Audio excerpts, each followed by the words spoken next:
امام حسن علیہ السلام کی جوانی نہایت باوقار، علم اور حلم، سخاوت اور بہادری کا حسین امتزاج تھی۔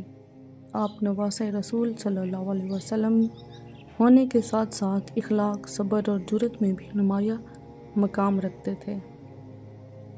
امام حسن علیہ السلام کی جوانی سادگی، عبادت، حلم یعنی کہ بردباری اور لوگوں کے ساتھ حسن سلوک سے بھری ہوئی تھی۔ آپ علیہ السلام نہ صرف خوبصورت اخلاق کے مالک تھے بلکہ حق کے معاملے میں نہایت بہادر بھی تھے۔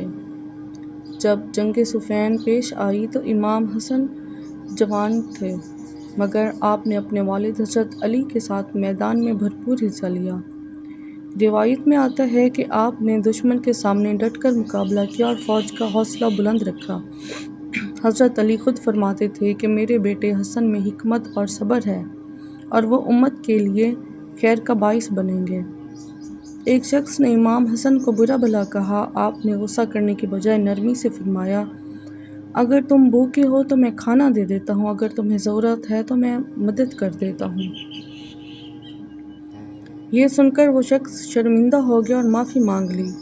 اصل بہادری تلوار نہیں بلکہ اپنے نفس پر قابو پانا ہے۔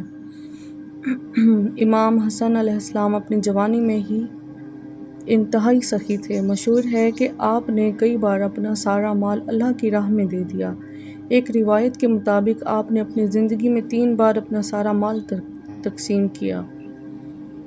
جوانی میں بھی امام حسن کا اللہ سے تعلق بہت مضبوط تھا۔ روایت میں آتا ہے کہ آپ علیہ السلام کئی بار پیدل حج کے لیے گئے حالانکہ سواری موجود تھی۔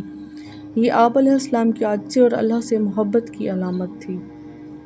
امام حسن کی جوانی کا سب سے اہم واقعہ ان کی صلح ہے۔ جب حالات ایسے ہوئے کہ مسلمانوں میں خون ریزی بڑھ سکتی تھی تو آپ نے اقتدار چھوڑ کر صلح کو ترجیح دی۔ یہ کوئی کمزوری نہیں تھی بلکہ امت کو بچانے کے لیے بہادری، اپنے نفس پر قابو، دور اندیشی کی مثال ہے۔